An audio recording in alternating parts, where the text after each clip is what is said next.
revolving door at Crystal Palace continued to spin last episode with the departure of two central attacking midfielders and the arrival of a £43 million superstar in Sebastian Szymanski. And with us now just a point away in the fight for Champions League qualification, things are starting to heat up in the second half of the season. So the Fabio Vieira experiment has cut short as he's headed off to Liverpool for £50 million, and Hezza and Rakzaki's moved off to Newcastle on a short-term loan deal in a desperate search for first-team football, meaning that we've finally got room for a potential superstar in Sebastian Szymanski to come in and compete with Diachi Kamada in the long-term future of that central attacking midfield spot. And I've got to be honest, this is the most confident I've felt in the squad since my arrival at Crystal Palace Football Club. As you can see, with the exception of Moffi, whom I think it is only a matter of time of, every single player in my starting 11 is now rated at least in the 80 brackets. My options on the bench are looking stronger than they've ever looked before, and with the likes of William Pacha now up to an 83 rated, Szymanski obviously up to 83, and of course Mark Gay, Joachim Andersen, Czech Decore, Kamada all up to 82, and the young players such as Dean Henderson, Adam Wharton and Dominic Solanke in the 81 bracket. I guess the biggest question for me is just how long can I keep this team together? As you can see, with us being in 5th place in the Premier League table and meeting the board's expectations of trying to qualify for the Europa League this season, all things seem to be going in the right direction,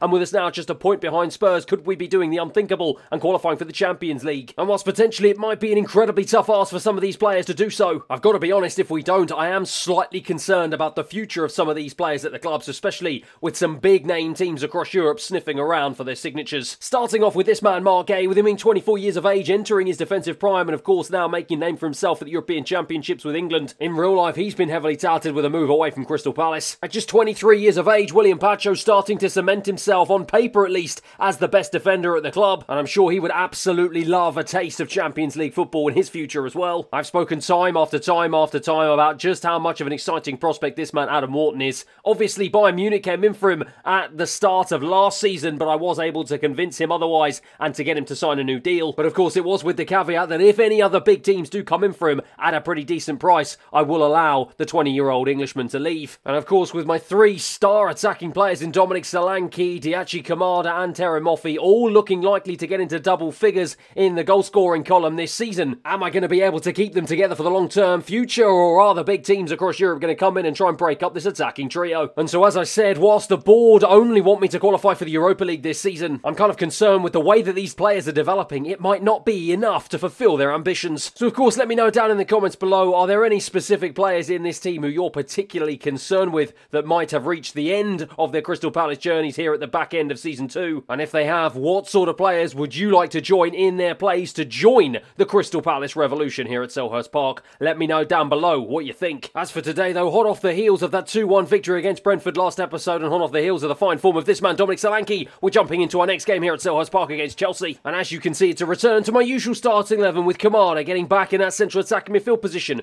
with Sebastian Szymanski dropping to the bench. Fakir for Chelsea to get us kicked off here into Cole Palmer, the man of the moment in real life for the West London team, and he's found a captain, Reece James, who's been dispossessed there by Decore, and Decore lays a wonderful ball into Terem Moffi, and the young man has acres of space to drive into the penalty area, and it's all too easy for the 25-year-old, and inside the opening 10 minutes he gives us a 1-0 lead. Well, Chelsea seem to be reflecting their poor form in real life here in this career mode. Oh, so easy for Terem Moffi just to waltz into the penalty area. Chelsea playing a high line, clearly without the right defensive players to do so. Easy in for Moffi. Lovely finish. 1-0 into Decore once again. Crystal Palace have taken control of this game inside the opening 10-15 minutes, and Chelsea look at all sorts of sea here, as that's a lovely ball right over the top into Adam Wharton. We tried to come across, but Tapsoba read it well. Gives it to Kepa. Kepa under all sorts of problems, just about cleared his lines there. But Pacho now into Kamada, who's come deep. Lovely little turn away from the challenge of the defender. Plays it into Adam Wharton. Skips away from another challenge and lays it out to Tyrick Mitchell on the left-hand side, who takes it on. Really nice ball into the box. Tapsoba once again is in the right place at the right time. Cole Palmer now into Fakir. Is this Chelsea's first foray out of their own half here? And they've gone and given it away once again. Brilliant defending so far here from Crystal Palace, and Chelsea just can't seem to string any sort of passes together whatsoever. Solanke now down the channel, picks it up on the right hand side. He's got the pace to get away from Badiashile. Can he cut it back into the path of Adam Wharton? Yes, he can. The young Englishman floats it in, looking for Terem Moffi on his head. Just a little bit too high for him. There's Broja now for Chelsea. He's the only man up here, but has he got any sort of support? It looks like it's Fakir driving into the box here. Broja goes all the way. Look at that that though, my strongest rated defender, William Pacho, with a crunching challenge. Tried to be challenged there by Doucouré, but in the end just about managed to wriggle away from him. Tyrick Mitchell gets the ball back, and now Doucouré does eventually get onto it. It's Kamada now. This is some lovely football here from Crystal Palace to beat that Chelsea press, and we release Tyrick Mitchell down this left-hand side. What options does he have in the box? He's got the beating of Reece James for pace. Can I try and throw it in to absolutely no one? Badiashile, oh my word, almost made a bit of a hash of that one. Cole Palmer now right on the stroke of half-time, plays it into the centre, into Broja. What options does Palmer have in the box? Twisting, turning away, finds Broja. He drives in, Broja off the post and in, and Chelsea from absolutely nothing get an equaliser right on the stroke of half-time. Well, frustratingly, it was all too easy for Broja to get into the box, and once he's in that position, you can't put a challenge in. It's still a very good finish, though. Dean Henderson had absolutely no chance whatsoever, and after having Chelsea up against the ropes pretty much the entire of the first 45 minutes, we've gone and let it slip once again right on the stroke of half-time. This seems to be a danger and familiar pattern that seems to be occurring here at Crystal Palace Football Club, but we've got to try and see if we can make amends here at the beginning of the second half as Terry Moffey shifts it onto his right and strikes it straight at Kepa though this time. William Pacho into Tyrick Mitchell. Once again, we've picked up where we left off at the beginning of the first half. Terry Moffey into Mitchell, floated across, looking for Dominic Solanke. Badiashile with the header away. It's Cole Palmer now for Chelsea. Nice little ball into Broja, and Broja's looking for a ball into Reece James. He's found one, got the better of Tyrick Mitchell. He's got the better of William Pacho. Drives into the box, looks for Cole Palmer. Anderson though with a crunching challenge. That's exactly what you want to see from the big man right in between my two centre-backs. Dominic Solanke now to bring this one away. And he's got the pace to get away from Ian Maatsen here. Can he try and feed a ball into the centre? That wasn't the ball I was looking for. I was looking for the run, Daniel Munoz, and he couldn't find him. And so this is where having that squad depth is really going to come in handy here. I'm making 4 substitutions to try and see if I can switch up this game and get a foothold back into it and try and see if I can regain some possession. And it's one of those substitutes in Merlin who's going to bring the ball away here. What options does he have up ahead of him?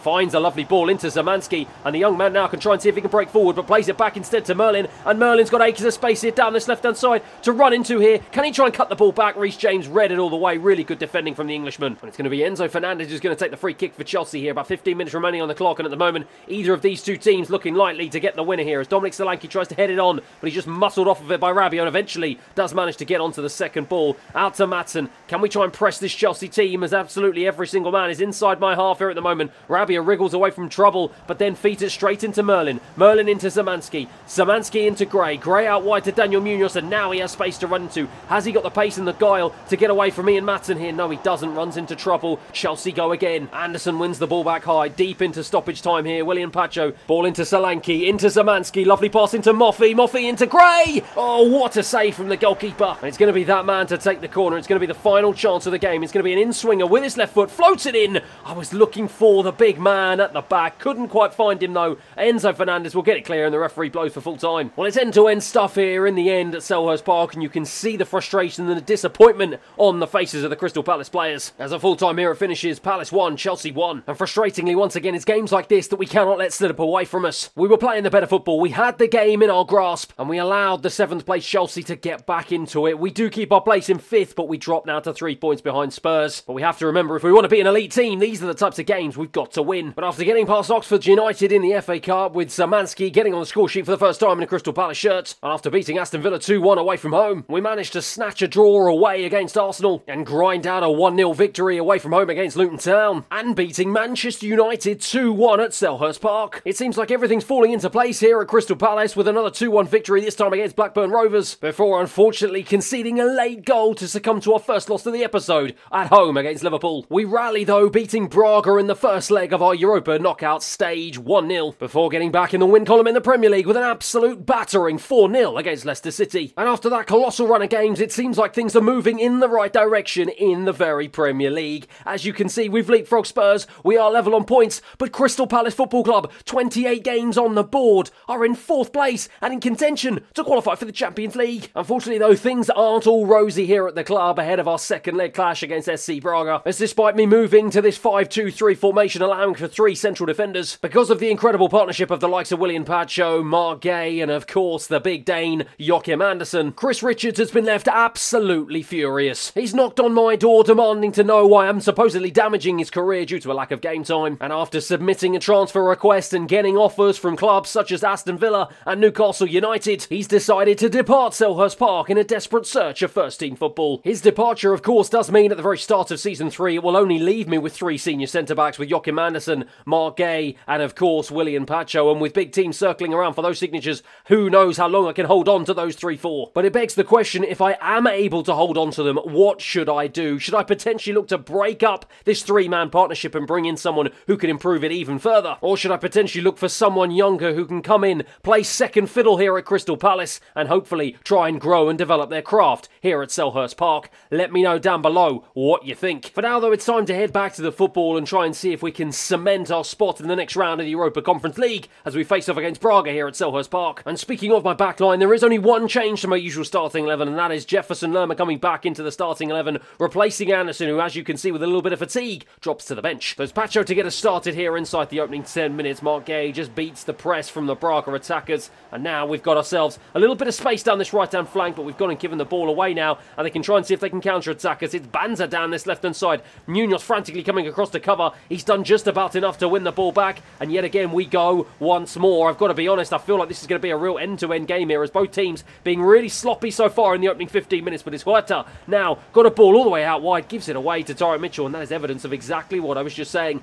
The left back now, though, will try and drive down this left-hand side, looks for a ball forward. What on earth was that? Well, is this evidence of just a poor European competition here, as Diallo tries to come across? Oh my word, he's absolutely taken out with a rugby challenge there from Willian Pacho. What on earth was the young man doing? He's given away a free kick in a really dangerous spot. It's dinked in. It's a really nice ball. Moffey with the head. Banza tries to get on the end of it. He does with the volley. And just like that, 20 minutes on the clock, Braga get themselves back in the game. Well, as I said, it's been a really sloppy 20 minutes here at Selhurst Park. And defensively, we were really poor once again. He was just bundled off the ball all too easily there. I believe it was No, sorry, it was Munoz. Thought it was Solanke. It was Munoz there.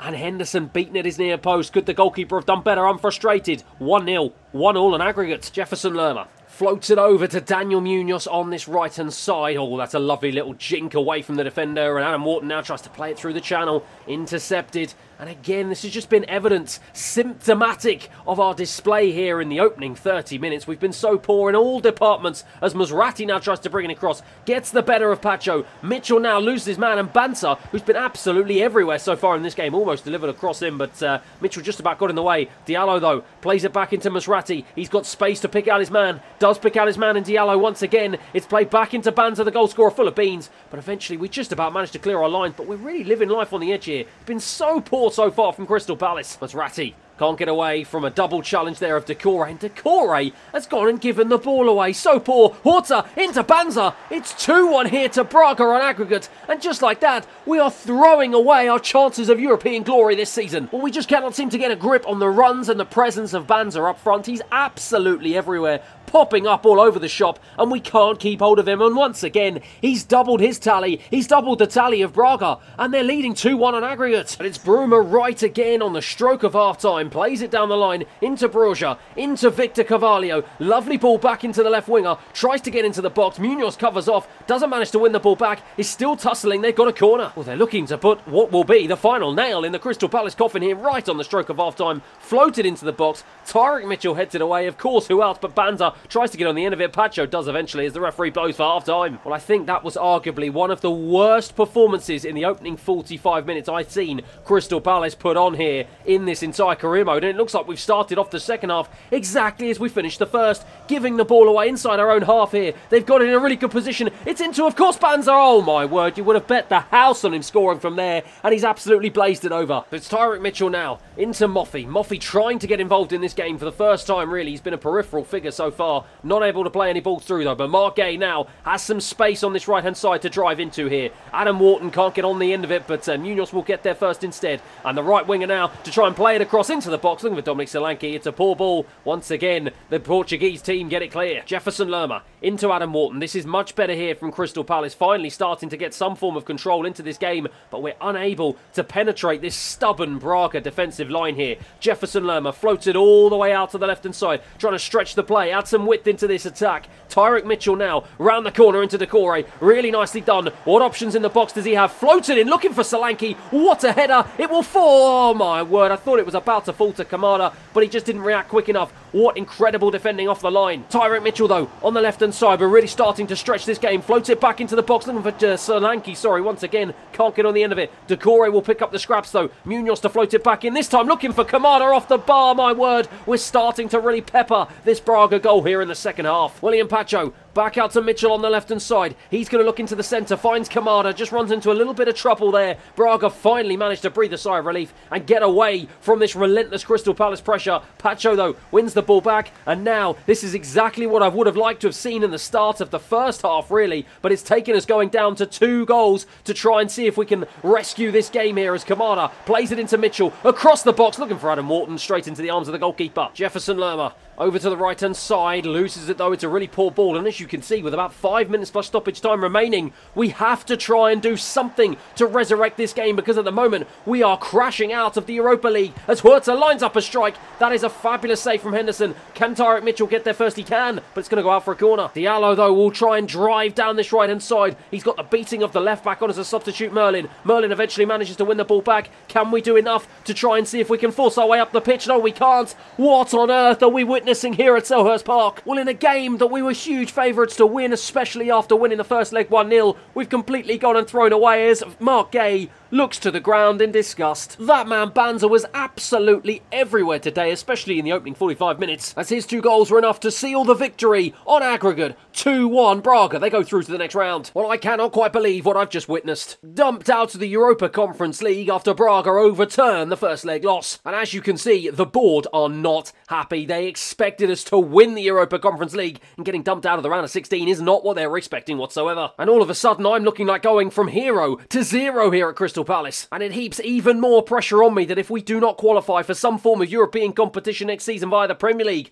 we are going to be in some serious trouble. And of course now we have one of the toughest games to try and bounce back against as we head off to the Etihad to face off against the English champions Manchester City. Well, from things going so positively for Crystal Palace at the very beginning of this episode, things look like they're really starting to turn, and is our season about to implode before our very eyes? Out of the domestic cups, out of the European cups, and it puts absolutely every ounce of pressure on us to qualify for the Champions League in the Premier League this season. Doucouré has it though up front and plays a nice ball into Terry Moffey, who's just dropped off. Adam Wharton looks for a ball round the corner into Kyle Walker-Peters on the first time volley, forces Edison into a smart save. Zamansky into Terry Moffey, ends up losing it in the box, and City just about clear their lines. Back into Kyle Walker-Peters, who returns the favour back to Anderson. Anderson's going to look to Pacho once again, and we go out to the left-hand side. Good start here so far for Crystal Palace, as Merlin just about manages to skip past the challenge of the right back and flows a good ball in. My word, Solanke was so close to getting the end of it, but Henderson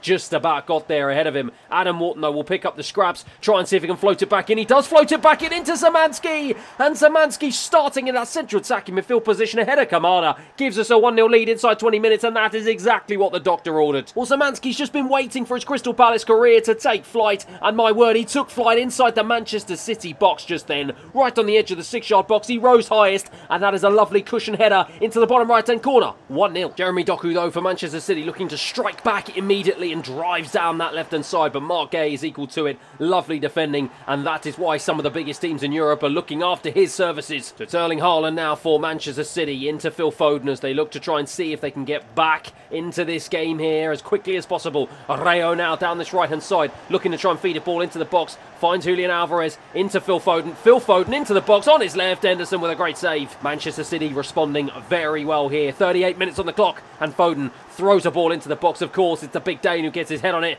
and clears the ball away. Jonathan Tah, though, blocked off by Adam Wharton, and eventually we just about managed to nick the ball back off of Kevin De Bruyne, as Szymanski now full of confidence from his earlier goal, just can't get there ahead of the challenge from Ruben Diaz, and eventually now we do about manage to put a stop to that Manchester City attack. Kevin De Bruyne, though, will pick it up once again, really starting to turn the screw here. Haaland with a nice ball into Alvarez. Henderson got there first as the referee blows for half-time. Well, if we can hold on to this 1-0 lead here at the beginning of the second half. This will be a monumental victory and exactly what Crystal Palace need to lift not just the players but the fans as well. Can we hold on to it though? That is the big question. Erling Haaland, lovely ball into Alvarez. City once again really starting to turn the screw. Doku now, Doku on his right, lovely save from the goalkeeper. It's going to be Kevin De Bruyne who's going to take the corner, floated in, looking for Haaland, drags it wide. Merlin, nice little short pass into Doucouré, under a bit of pressure as City try and press us high, but we've done a really good job of beating that press. Into Adam Wharton now. Wharton, absolutely relentless there from Rodri, and he's forced Wharton into a mistake, and now Manchester City looking to capitalise on said mistake. Kevin De Bruyne, lovely ball in. Merlin gets there ahead of Rodri though. Now we can try and see if we can hit them on the counter-attack whilst they've got some players out of position. Terry Moffey, that was not the ball I was trying to play. What on earth were you doing? It's Merlin who wins it back though, and does in fact give it to Terry Moffey, and this is what he's much better at doing. Driving into the opposition box, plays it across for Dominic Solanke with his left,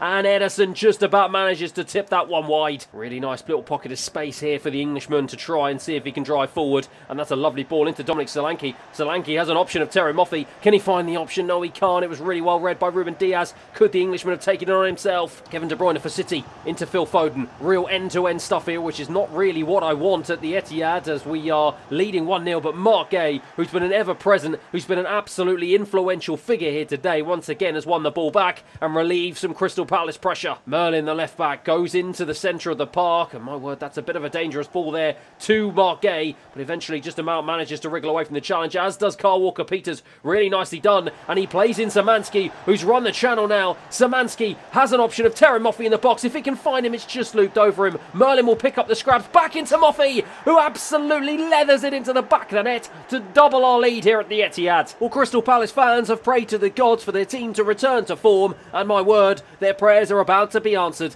I thought I just overcooked it with that ball from Szymanski, but fortunately enough, Merlin was on hand to just drill it back into Moffey, who absolutely leathered it into the back of the net. He's not going to miss from there. Too much power on it for Ederson.